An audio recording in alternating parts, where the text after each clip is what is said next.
turn our attention now to talking HR with HRMAB. Yes, life continues in spite of CariFesta on. I'm joined by the president of HRMAB herself, Ms. Tisha Peters.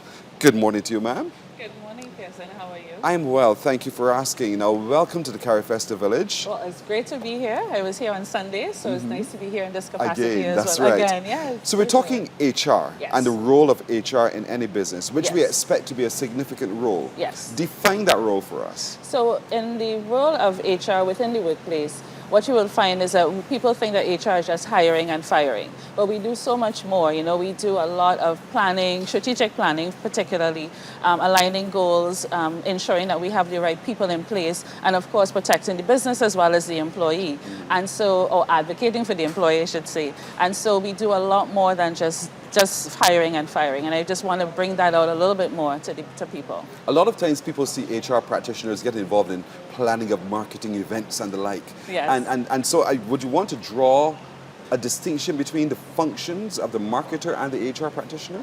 So the functions of the marketer and the HR practitioner would be a little bit different. So with HR, we plan a lot of events using external vendors, etc. But a marketer would be somebody who would be dealing with things like branding and making sure that the business is strong and seen in the public eye in a positive light, whereas HR would continue to do the internal and then use the marketer as a vehicle to ensure that we are seen in the public eye. I ask that because a lot of times you're seeing businesses now beginning to merge the two subtly. Yes. And one has to be so careful not to dilute one for the other. Yes. You know what? They're also merging HR and IT. And that has become a trend nowadays. And I have a friend of mine in Trinidad. She is, even though she's HR, she's also head of IT. And I thought that was quite interesting as well. So the direction in which the business is going, the practice of HR is going, do you see more and more of that happening, where people are merging? Yeah, I've seen it very slightly. Like for instance, with me, I have an IT background in any event, so I'm not the typical HR person. But a lot of people are now getting into that space. And now with AI coming on board, we are being asked to learn more about it and how to manage it. And I think with the onset of AI, HR practitioners are being asked to do more in the space of IT and the space of, so that you can help people with learning and all of that. So a lot of that has been merging quite a bit as well. Since you've been there, you said AI. I know you have a workshop coming up, a bit of a webinar coming up later in the year. We have a workshop series coming up in September. So we're doing some lunch and learn sessions for our members, starting in September, going straight down to November. And we have a great cast. So September we have change management for HR. We have CIPD's information session, and we also have people analytics. So those are the first 3 sessions that we have coming up in September, and then it goes on October and November. It's good for membership to take note because your membership brings these benefits as well. Yes. Let's talk a little bit about what you consider to be the employee's life cycle. And this is not necessarily their health alone, is it? No, it isn't. What is it? So the employee life cycle is really from the attraction phase. And the attraction phase is like, in anything. How do you attract employees to your organization? So there's some companies that people want to work with because they see the branding based on the marketing out there, and the company is seen in a positive light. They're doing things in the community. They're recognizing their people. They have great compensation packages. And so the attraction phase starts, and that goes until the employee leaves the company. So you have things like recruitment, you have onboarding, you have training and development, you have performance, benefits, and then offboarding. And people leave the company for various reasons, whether they're voluntarily or involuntarily, or they retire, or in some cases, they pass on. It's like a relationship. It is a relationship because the attraction is important. Precisely. And so that process of managing one's relationship, if you say one individual with another and falling in love, it's the same basic way that we treat how we care for a relationship. And that's what the HR practitioner is seeking to do? Yes. So when the employee comes, when we attract that employee and we start with the recruitment process, what we are looking to do is to ensure we have the right fit. And when the employee comes into the organization, and it starts with the interview. So from the interview, an employee can tell whether they like this business or how what feel they're getting. And it gives us the HR practitioner as well the opportunity to see whether this employee is going to fit into our culture.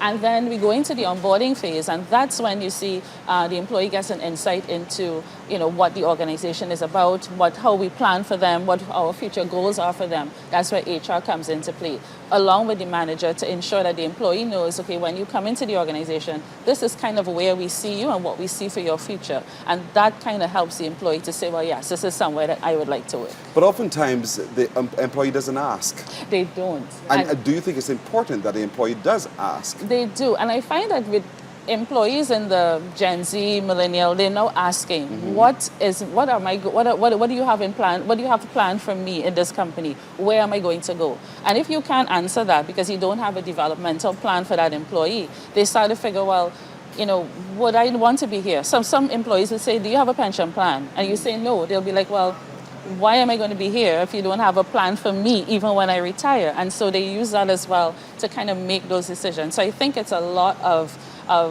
things that happen, but employees should ask and find out where they stand in the company. And it's also important for the HR practitioner to know, yes, to have those kinds of responses ready. Yes. Because expect it. It's only fair. It's only fair that, I mean, having that relationship, I can ask, how far do you see us going when we get married at the end of it all? Those kinds of things. But I think managers also have a responsibility as well, because it's not just the person with the title of HR, but I always say that managers are people developers. Sorry. Yes. And so, having that, I think that's important as well. Let's talk about onboarding, because I keep hearing these terms. Yes. What is onboarding and how relevant is it? Onboarding is extremely relevant. It's the way that the employee gets to know the organization, so it will be their first day, and what that plan is like. Onboarding, in my opinion, and this is just my opinion, should be a long-term part of the employees. It shouldn't just be 1 week. So when the employee comes on, you want to let them know, okay, for this first week, this is what you're going to be doing.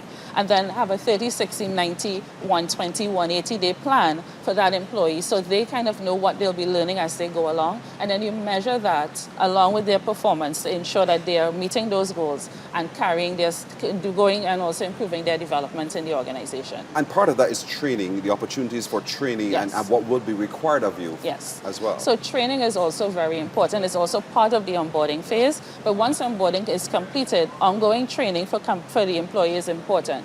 We have, a lot of free programs now. We have the NTI offering a lot of free courses. You have some companies have their own intranet where people can go and do courses. And so I think it's important to also train and keep an eye on what that employee is doing to make sure that they're meeting those developmental goals. Right.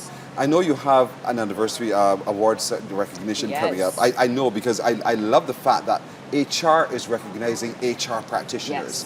And so HRMAB, and part of it is nomination. Yes. And how is that going, and what do we nominate for? So nominations are going great. We have extended it by 1 week, so we are going to complete nominations by the 31st, but we have a lot of Sunday. Yes, it's going to end on Sunday. Yes. We have lots of entries, a lot of great people, being nominated. Good. But we thought it would be a great way to recognize HR professionals, because many times we plan all the events, but we don't get anything, right? So it's a great way for HRMAB to recognize, and because we're celebrating 30 years, it was the perfect time to really bring this out. And I hope that lots of people will continue to submit their nominations. We have lots of categories, so HR Professional of the Year, HR Influencer of the Year, and I'm sure you can think of a few influencers, and just really recognize our HR professionals. And we're really happy to bring this to the public. I'm excited about it as well. I think it's a fantastic initiative by HRMAB indeed. And so for those of you watching, while you might, as a company, nominate a member of your organization, you, an employee, can also say, you know what, I want to nominate Tisha. I want her to be the Employee of the Year for HR. And so therefore you can do all of those kinds of things. Just go on to hrmab.org.bb. The application form is right there, and fill in your nomination as soon as possible. Until Sunday you have, so don't miss the deadline indeed. Don't miss it. Indeed. Yes. Tisha, thank you so very much as always for sitting with us to talk HR with HRMAB.